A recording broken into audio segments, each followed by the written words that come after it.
les comportements, quand tu dis parfois c'est les comportements, c'est quel type de comportement par exemple qui conduirait à ça que toi tu as déjà en tout cas expérimenté ou que tu as déjà vu ou que enfin, des gens qui viennent te voir ont ce type de comportement-là que toi tu... Le laxisme, c'est un des comportements, le laxisme. Croire que les choses sont faciles et ne pas anticiper. Ne pas anticiper. Non, l'anticipation, c'est l'une des choses les plus importantes. Et s'organiser. Parce que parfois, au lieu d'agir, on réagit. Et le problème de réagir, c'est que tu es toujours derrière un train à rattraper. Une fois qu'on rattrape, on reste. Autant être à la gare un peu avant l'heure, vous permettre même de vous asseoir. C'est vraiment une métaphore que je fais. Vous asseyez dans un café, attendre que l'heure du train et partir dans de bonnes conditions, que de vouloir toujours être, je veux dire, presque plus ou moins en retard. Et ça crée beaucoup de tension, ça crée beaucoup de... Donc anticiper, c'est l'une des choses. L'anticipation et la préparation. La préparation, oui, exactement. Absolument. Alors Bab, toi tu es sénégalais. Je pense bien, parce que bon, de toute façon, il y en a qui te prennent pour un Malien, d'autres pour un Burkinabé, Sénégalais, etc. Tu es très présent, en tout cas dans la diaspora africaine en France. Et moi, ma question est, tu as grandi au Sénégal, donc tu connais l'environnement au Sénégal. Bon, moi, je parle du Sénégal parce que c'est le pays que je connais le plus. Et tu rencontres beaucoup de jeunes, que ce soit sénégalais ou maliens. Selon toi, aujourd'hui, quelle est la principale cause d'échec des jeunes entrepreneurs en Afrique et quels conseils tu voudrais leur donner, en tout cas, pour améliorer cela? Donc je vais juste rectifier une chose. Oui, je suis sénégalais, après on va dire africain. J'ai pas vraiment grandi au Sénégal pendant mon enfance et tout ça. Mais effectivement, je connais parce que je suis en relation constante. Alors si la question c'est qu'est-ce qui empêche éventuellement certaines réussites, parfois il y a un manque d'accompagnement. Ça, il faut le dire, il y a parfois un manque d'accompagnement. Un manque aussi d'amener les personnes vers les outils qui leur permettront de se dépasser. Ensuite, il y a aussi le nombre de modèles de réussite se cache très souvent. Donc, généralement, les jeunes vont chercher leur modèle de réussite à l'étranger. Et le plus facile, ça va être aux États-Unis, par exemple, en France, éventuellement, parce que les jeunes sont exposés à la télévision, ils sont exposés aux réseaux sociaux. Et qu'est-ce qu'on montre le plus sont les modèles de réussite occidentaux. Donc, il y a ça. Et l'autre chose aussi, la société fait que on est très protecteur. La prise de risque, vos parents, votre entourage ne va jamais vous pousser pour prendre une prise de risque. Donc, lorsque vous aurez un certain montant, par exemple, je dis ça comme ça, si vous avez sous les mains 5 millions, les gens vont vous dire, je dis 5 millions, ça peut être 10 millions, ça peut être 20 ou 25 millions. Si vous dites que vous allez investir 25 millions sur quelque chose, votre propre entourage va dire, commence par prendre cet argent pour au moins ta maison, ou va mettre sur quelque chose dont eux ils sont sûrs. Mais si vous dites, moi je suis dans le domaine digital et je veux créer une entreprise numérique, ce sont des choses qu'on ne connaît pas, on ne connaît pas l'issue ou les résultats. Donc en termes de protection, on va dire, il faut en parler à ton père, mais je ne te le conseille pas. Cet argent, tu peux le faire. Généralement, on va te dire, ouvre une boulangerie, par exemple. Parce qu'ils savent que c'est peut-être rentable, mais on ne va jamais vous pousser à faire, donc à risquer. Le manque de prise de risque, c'est un des facteurs, en tout cas, d'échec. Mais aussi, est-ce que tu ne penses pas aussi que parfois, en fait, il y en a même qui prennent leur argent au lieu d'investir, mais qui vont s'en servir. Par exemple, par rapport aux demandes, on va dire, qu'ils reçoivent, que ça soit au niveau de la société, des sollicitations qui font que du coup on n'a pas vraiment la possibilité de vraiment se concentrer sur une activité, que ça soit commerciale ou autre. Non, mais quel qu'il en soit, l'argent, vous aurez... Après, il y a une chose aussi, c'est que le faible taux de bancarisation fait que on a l'argent, on va dire, sous l'oreiller. Donc, mettez de l'argent sous l'oreiller, par exemple, il est facile de sortir toujours 10 000, 10 000, 10 000, 10 000 jusqu'à, effectivement, en se disant... parce que là, vous parlez de la taxe, moi j'appelle ça la taxe sociale, effectivement, donc il faut compenser, etc. Mais quoi qu'il en soit, quel que soit le montant d'argent que vous aurez, vous êtes obligé de donner. Donc c'est pour ça qu'on dit, lorsque vous avez un plan, que vous avez des objectifs et que vous l'avez étayé, que vous avez vraiment ce plan, vous verrez que si vous avez besoin de 1 million pour, je sais pas moi, ouvrir l'entreprise par exemple, mettez les 1 million dessus. Mais si vous n'avez pas de plan structuré, forcément vous allez tirer cet argent facilement pour le donner par-ci, pour aider par-ci, par-là. Après, je pense pas que ça soit l'une des causes. L'une des causes, ça peut être l'impréparation. L'autre cause, c'est la protection, donc cette protection. Et je vais aller même au-delà. Parlons des migrants, par exemple. Ceux qui font la... D'ailleurs, c'est un migrant qui m'a donné cet élément. Souvent, on dit aux migrants, parce qu'ils payent parfois 4 000, 5 000. Quand je parle des migrants, c'est ceux qui passent par, entre guillemets, les sans-papiers, qui vont traverser le désert et tout ça. Parfois, leur voyage va réclamer 5 000, 6 000, parfois beaucoup plus d'euros. Et quand on doit les juger, on va leur dire, mais avec ces 6 000 ou 5 000 euros là, tu n'aurais pas pu ouvrir ton entreprise au pays, tu n'aurais pas pu investir dans ton propre pays. Et ce migrant me dit, mais écoute, quand tu demandes à la famille 1 000 euros parce que tu veux créer ton entreprise, tu ne les auras jamais. Quand tu demandes à la famille ou aux amis, j'ai besoin de 4 000 euros, c'est même pas 1 000, 4 000 euros parce que je veux aller en Europe, tout de suite on te donne l'argent. Parce qu'on se dit que quand tu vas aller en Europe, tu auras l'argent, donc tu vas rembourser et tu vas même être un soutien de famille. D'accord. Donc il y a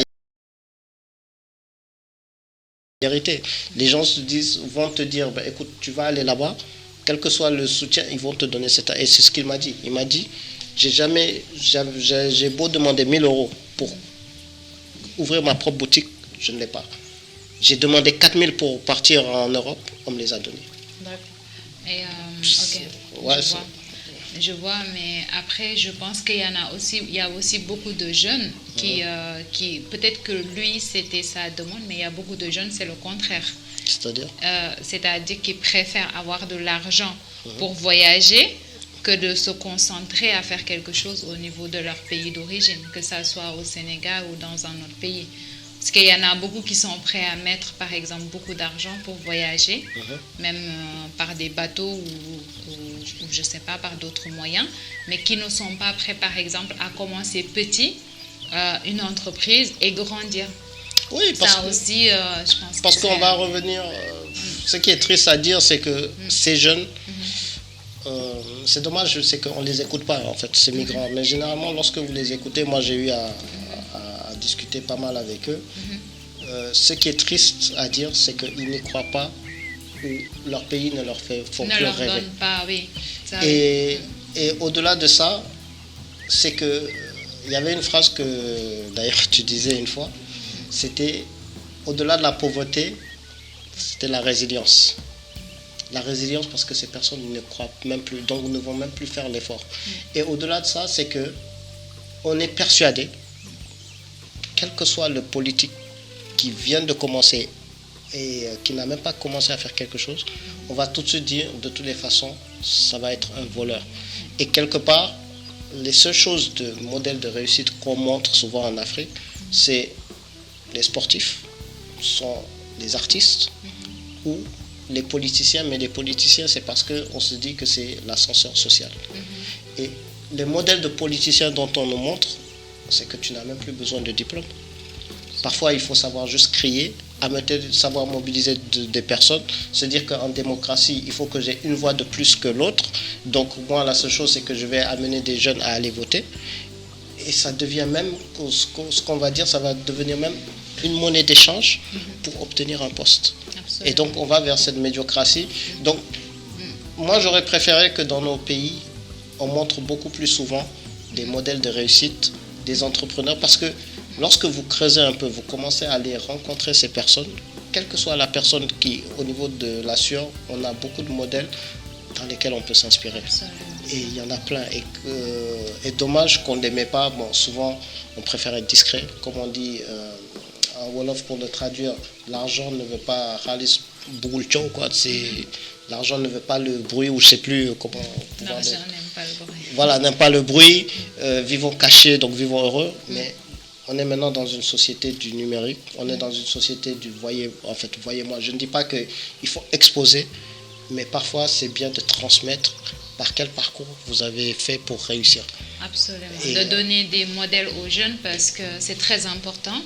La modélisation, c'est important, mais aussi le fait que l'État mette en place peut-être des structures pour accompagner tous ces jeunes-là. Je pense que peut-être ça serait une très bonne chose d'avoir ces structures-là et puis de montrer plus de modèles aux jeunes qui savent qu'au moins il y a des personnes qui réussissent, que ça soit ailleurs ou en tout cas dans leur propre pays, en tout cas dans d'autres types d'activités qui ne soient pas le sport ou le métier artistique et que de toute façon tous les rêves peuvent être... on peut donner une chance à tous les rêves, on va dire. Et puis ce qui est beau, c'est qu'à partir du moment où vous plantez le drapeau du Sénégal, dans quel qu'il en soit, qu'on puisse les valoriser. Les sportifs, ça se voit, dès qu'ils arrivent à planter, et chez nous, ça va être plutôt les footballeurs, à planter le drapeau, il y a toute une population qui sont derrière eux et vous devenez des modèles, donc il y a cette forme de fierté. Il faudrait que dans les autres domaines aussi, à partir du moment où un Sénégalais ou un Africain réussit, on puisse être récompensé du travail et de cette reconnaissance. Malheureusement, ce n'est pas le cas.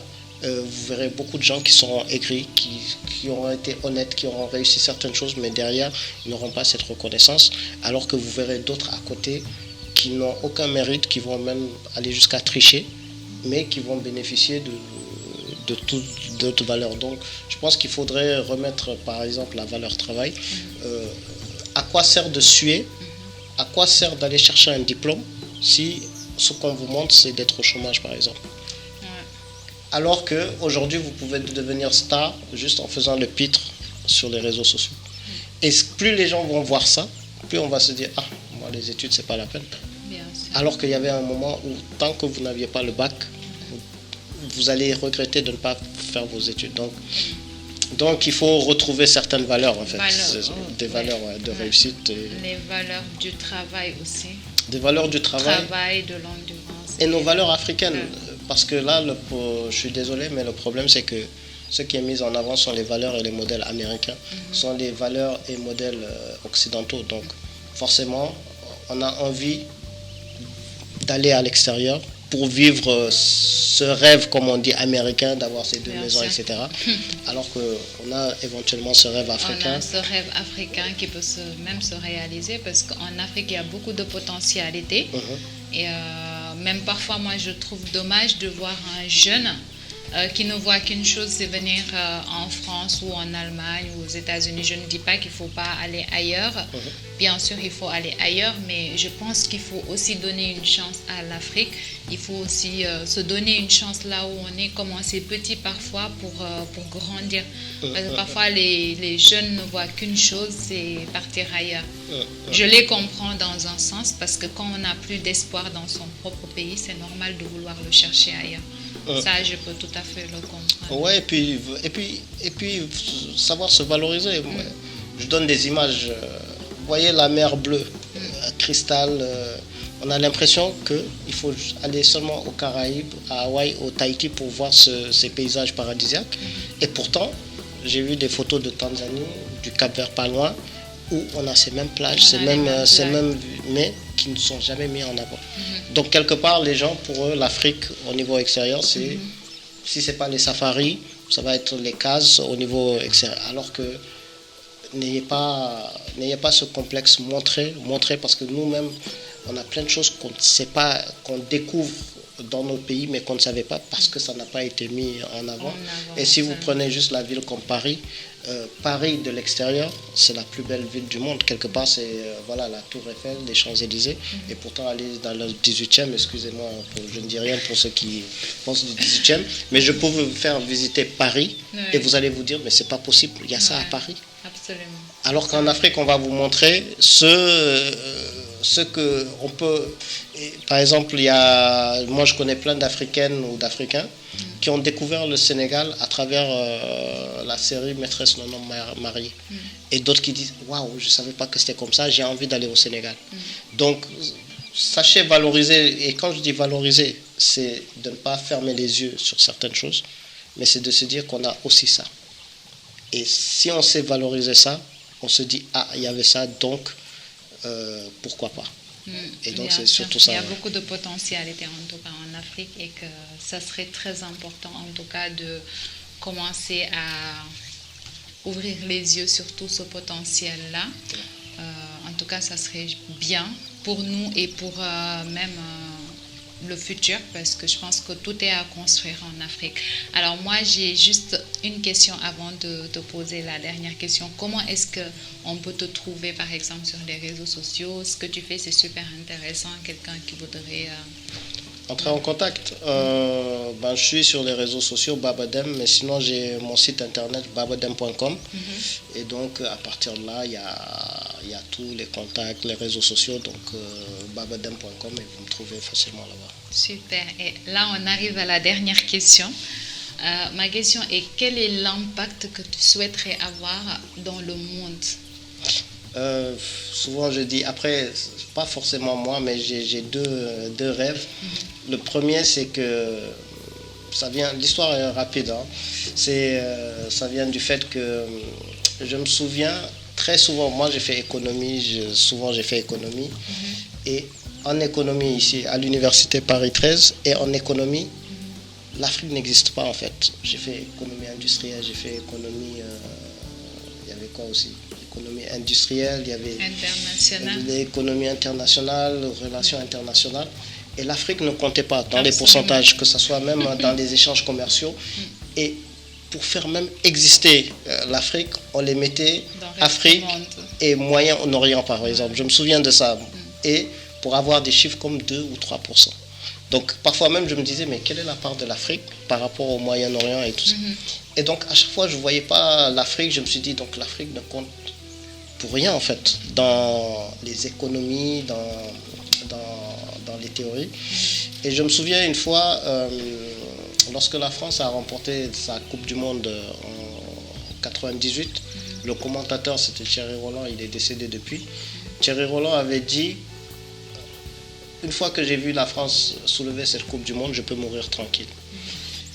En 2008, pour l'élection de Barack Obama, je me souviens en tout cas d'une personne qui était un compagnon de route de Martin Luther King. On lui a mis, c'était CNN, lui a mis le micro et il regardait juste la proclamation des élections et donc la victoire de Barack Obama. Et on lui a dit, à cet instant, qu'est-ce que vous avez envie de dire? Et il s'est dit, en ayant vu ça, je peux, presque la même phrase, je peux mourir tranquille et aller raconter aux autres que notre rêve s'est enfin réalisé. Et du coup, moi je me dis, si le jour où je dois dire je peux mourir tranquille, c'est un rêve en fait, c'est de se dire que l'Afrique devienne cette puissance mondiale en fait. Et se dire que l'Afrique devienne cette puissance mondiale, moi j'y crois à partir du moment où tous les Africains mettent juste éventuellement 10% de leur effort de se concentrer ou d'apporter quelque chose pour l'Afrique. Et je suis sûr que cette Afrique peut devenir cette puissance mondiale. Et le jour où l'Afrique devient puissance mondiale, c'est le jour où votre propre passeport du Sénégal ou africain, lorsque vous allez dans n'importe quel aéroport, on va regarder, on va vous dire you welcome, et pas ce passeport que dans n'importe quelle douane des aéroports occidentaux, on regarde, on re-regarde et on vous pose des questions en essayant de vous piéger pour savoir est-ce que vous êtes légal ou vous n'êtes pas légal. C'est pas du you are welcome, mais ça va être ah ok, tout est en règle, vous venez pourquoi? Du travail, vous habitez ici. Donc la plupart peuvent témoigner de ça. Et ça voudrait dire qu'on sera respecté quelque part et se dire que il y a les autres civilisations éventuellement du monde qu'on aime mettre en avant, mais que nous sommes des citoyens du monde et nous aussi. Et je me demande pourquoi un passeport américain doit être supérieur au passeport africain. Se dire que pourquoi je suis obligé d'aller chercher la nationalité française alors que la marseillaise ne me fait pas vibrer, parce que ça me facilite de voyager. Et donc ça voudrait dire que je mets de côté mon propre passeport. Et pourquoi ne pas avoir ces mêmes... nous sommes des citoyens du monde. Pourquoi n'avoir pas ces mêmes... les mêmes droits. Voilà, exactement, c'est juste des droits. Les mêmes droits et... parce qu'en fait, quand on parle des déclarations des droits de l'homme, en réalité, ce n'est qu'à l'avantage au final des pays riches. Oui. Donc, bon, je ne dirais pas que les pays pauvres n'ont pas respect aux droits humains, mais parfois c'est très bafoué, surtout dans beaucoup de secteurs. Et on le voit tout à fait dans nos pays, ce qui est dommage. Et je pense que je suis tout à fait en accord avec et puis il y en a même qui veulent faire naître leur enfant aux États-Unis ou en France pour qu'ils deviennent cette nationalité. J'ai déjà même entendu des gens dire j'ai pas eu la chance de naître au bon endroit. C'est-à-dire naître au bon endroit, c'est hors d'Afrique. C'est hors d'Afrique. J'ai déjà entendu ça. Et pour terminer sur ça, il y a cette phrase, cette célèbre citation, après je ne l'ai pas exactement en tête, mais c'est la citation, je crois, de George Washington qui disait nous naissons libres et égaux au moment de naître, mais il a rajouté c'est la dernière fois que nous le sommes au moment de naître. Donc il faut qu'on se batte et on parlait des migrants tout à l'heure, c'est de se dire que si je dois quitter mon pays pour aller ailleurs, ça sera plus un choix du cœur. Par désir que par besoin. Par besoin ou par défaut ou par autre. Donc voilà. Je suis tout à fait en accord avec ça, c'est génial. Juste une question, est-ce que tu peux me citer une personne qui t'inspire énormément et un livre que tu souhaiterais nous conseiller? La première personne qui m'inspire, et parfois je parle un peu comme lui ou je cite, c'est mon père, forcément. Super. Mais sinon Nelson Mandela. Nelson Mandela m'inspire beaucoup. Et le livre, ça serait soit Amadou Hampâté-Bâ, L'Enfant Peul, ou le livre de Nelson Mandela aussi, parce que celui-là m'a vraiment marqué. C'était un long chemin vers la liberté. C'est pour ça que quand je dis aux gens lisez des biographies, c'est qu'en lisant la biographie de Nelson Mandela écrite par lui-même, je me suis posé la question en me disant tiens, est-ce qu'il a vraiment souffert en prison?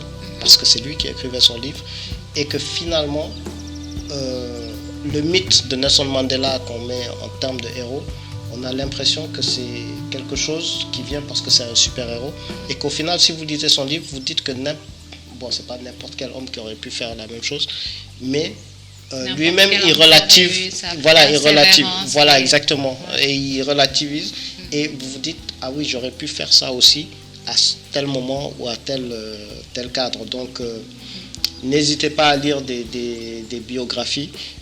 Ça peut vous inspirer, et puis comme on dit, on ne meurt qu'une fois, mais surtout ce que je veux dire par là, c'est qu'on est unique dans sa vie.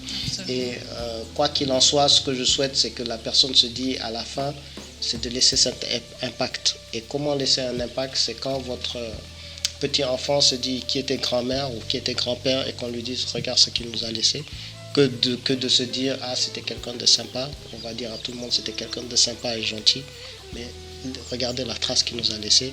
Et donc c'est le souhait que je formule à toute personne, quoi qu'il en soit, quel que soit dans votre domaine d'activité, excellez pour faire en sorte de laisser une trace, et qu'on se dise ah il nous a laissé ça, pour que ça se perpétue et que d'autres continuent à nous laisser des traces.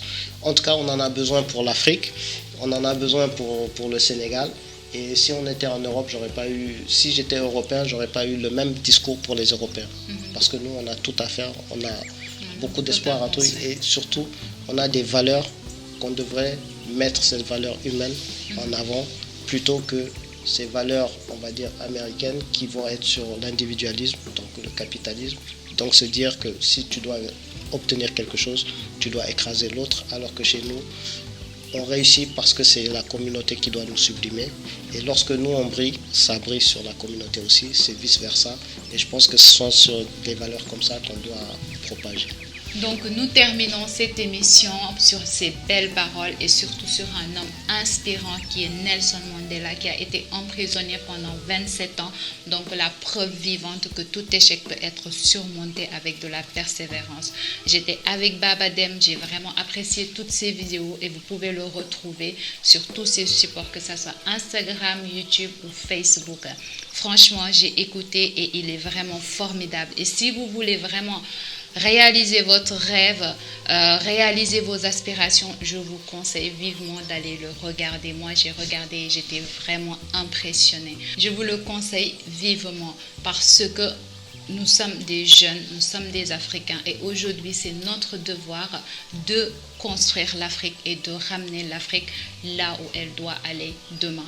C'est la fin de cette émission. Je suis Amy Samb. Vous pouvez me retrouver sur toutes mes pages Facebook, Instagram et YouTube pour d'autres vidéos inspirantes.